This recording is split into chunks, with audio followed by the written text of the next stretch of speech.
Good morning साथियों, सभी को सुप्रभात। आप सभी प्यारे साथियों का स्वागत है आपके अपने चैनल साइंस फाइटर क्लासेज में। दोस्तों, आज है 22 जुलाई और 22 जुलाई के करंट अफेयर्स के जितने भी क्वेश्चंस बनते हैं उन सभी को आज की इस क्लास में हम पढ़ने वाले हैं। तो चलिए शुरू करते हैं। आज का पहला क्वेश्चन आपके सामने आपकी स्क्रीन पर, दुनिया के सबसे बड़े कार्यालय भवन का निर्माण भारत में कहाँ किया गया है? ऑप्शन आपके सामने है केरल, कर्नाटक, गुजरात और गोवा। अभी दोस्तों हाल ही में विश्व के सबसे बड़े कार्यालय भवन का निर्माण गुजरात में किया गया है, लेकिन इससे पहले पेंटागन कार्यालय जो है वो विश्व का सबसे बड़ा कार्यालय था। तो आप यहाँ से नोट कर सकते हैं, इससे पहले जो कार्यालय था जिसका नाम था पेंटागन कार्यालय, जो कि विश्व का सबसे बड़ा कार्यालय था, लेकिन अभी हाल ही में विश्व के सबसे बड़े कार्यालय भवन का जो निर्माण है वो कहाँ पे किया गया है? गुजरात में। इस प्रकार से इस क्वेश्चन का राइट आंसर होता है ऑप्शन नंबर सी, गुजरात। चलिए बढ़ते हैं अगले क्वेश्चन की ओर। अगला क्वेश्चन आपके सामने, त्रुटि the broken glass and autobiography के लेखक कौन है? ऑप्शन आपके सामने है आर चिदम्बरम, टी.एन. शेषन, अभिषेक चौधरी और सुरेश गंगोत्रा। इस क्वेश्चन का राइट आंसर होता है option number B, T N. Seshan. दोस्तों बात करें टी.एन. शेषन की, तो ये भारत के मुख्य चुनाव आयुक्त भी रह चुके हैं, जिनको निष्पक्ष चुनाव कराने के लिए जाना जाता है। इस प्रकार से इस क्वेश्चन का राइट आंसर होता है option number B, T N. Seshan. चलिए बढ़ते हैं अगले क्वेश्चन की ओर। अगला क्वेश्चन आपके सामने, हाल ही में पहले वैश्विक खाद्य नियामक सम्मेलन 2023 का उद्घाटन कहाँ किया गया है? ऑप्शन आपके सामने मॉन्ट्रियल, जिनेवा, रोम और नई दिल्ली। अभी दोस्तों हाल ही में पहली बार नई दिल्ली के अंदर पहले वैश्विक खाद्य नियामक सम्मेलन का उद्घाटन किया गया है। कृषि मंत्री नरेंद्र सिंह तोमर और स्वास्थ्य मंत्री मनसुख मंडाविया के द्वारा इसका उद्घाटन किया गया है। इसके अलावा नोट करें, FSSAI के द्वारा इसकी शुरुआत की गई है। किसके द्वारा इसकी शुरुआत की गई है?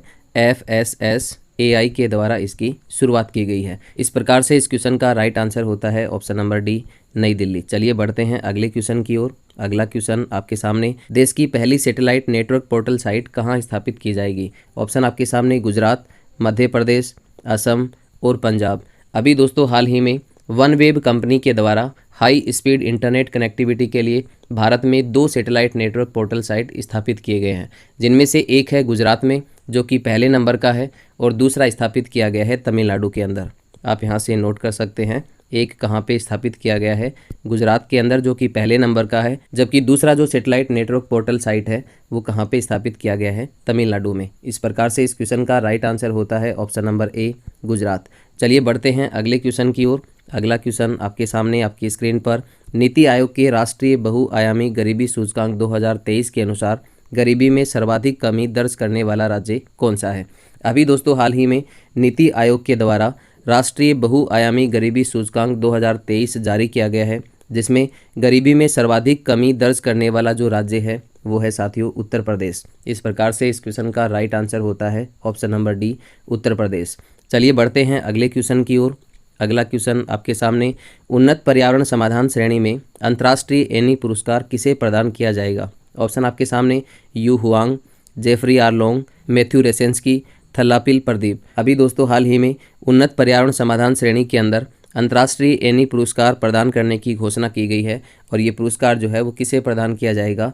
थल्लापिल प्रदीप को प्रदान किया जाएगा। इस प्रकार से इस क्वेश्चन का राइट आंसर होता है ऑप्शन नंबर डी, थल्लापिल प्रदीप। चलिए बढ़ते हैं अगले क्वेश्चन की ओर। अगला क्वेश्चन आपके सामने, कृत्रिम बुद्धिमत्ता आधारित नए भाषा मॉडल लामा 2 को लॉन्च करने की घोषणा किसने की है? ऑप्शन आपके सामने गूगल, अमेजोन, मेटा और रिलायंस। अभी दोस्तों हाल ही में AI आधारित यानी कि कृत्रिम बुद्धिमत्ता पर आधारित नई भाषा मॉडल जिसका नाम है लामा 2, इसको लॉन्च करने की जो घोषणा है वो मेटा और माइक्रोसॉफ्ट कंपनी के द्वारा की गई है। इस प्रकार से इस क्वेश्चन का राइट आंसर होता है ऑप्शन नंबर सी, मेटा। चलिए बढ़ते हैं अगले क्वेश्चन की ओर। अगला क्वेश्चन आपके सामने, हाल ही में भारतीय नौसेना ने किस देश के साथ हिंद महासागर में द्विपक्षीय समुद्री साझेदारी अभ्यास जिसका नाम है MPX का आयोजन किया गया है? ऑप्शन आपके सामने वियतनाम, कंबोडिया, मलेशिया और इंडोनेशिया। अभी दोस्तों हाल ही में भारतीय नौसेना के द्वारा इंडोनेशिया के साथ मिलकर के हिंद महासागर में द्विपक्षीय समुद्री अभ्यास का आयोजन किया गया है, जिसका नाम है MPX। इसके अलावा नोट करें, इस अभ्यास में भारत की तरफ से INS सह्याद्री, वेरी इंपॉर्टेंट, आप यहाँ से नोट कर सकते हैं, INS सह्याद्री और इसके अलावा INS कोलकाता जहाज़ों ने भाग लिया है। इस प्रकार से इस क्वेश्चन का राइट आंसर होता है ऑप्शन नंबर डी, इंडोनेशिया। चलिए बढ़ते हैं अगले क्वेश्चन की ओर।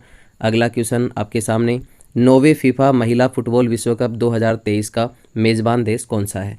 ऑप्शन आपके सामने चीन, ऑस्ट्रेलिया, ब्राज़ील और फ्रांस। दोस्तों बात करें 9वें फीफा महिला फुटबॉल विश्व कप 2023 की, तो इसका जो मेज़बान देश है वो है साथियों ऑस्ट्रेलिया और न्यूजीलैंड।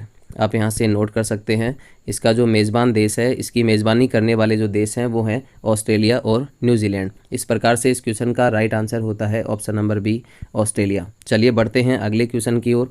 अगला क्वेश्चन आपके सामने, हाल ही में 565 किलोमीटर प्रति घंटा की गति से सबसे तेज़ बैडमिंटन हिट का गिनीज वर्ल्ड रिकॉर्ड किसने बनाया है? ऑप्शन आपके सामने केंटो मोमोटा, लिंडेन, एन से यंग और सात्विक रंकी रेड्डी। अभी दोस्तों हाल ही में 565 किलोमीटर प्रति घंटा की गति से सबसे तेज़ बैडमिंटन हिट का जो गिनीज वर्ल्ड रिकॉर्ड है वो सात्विक रंकी रेड्डी के द्वारा बनाया गया है। इस प्रकार से इस क्वेश्चन का राइट आंसर होता है ऑप्शन नंबर डी, सात्विक रंकी रेड्डी। तो आज के लिए साथियों इतना ही, मिलते हैं नेक्स्ट वीडियो में।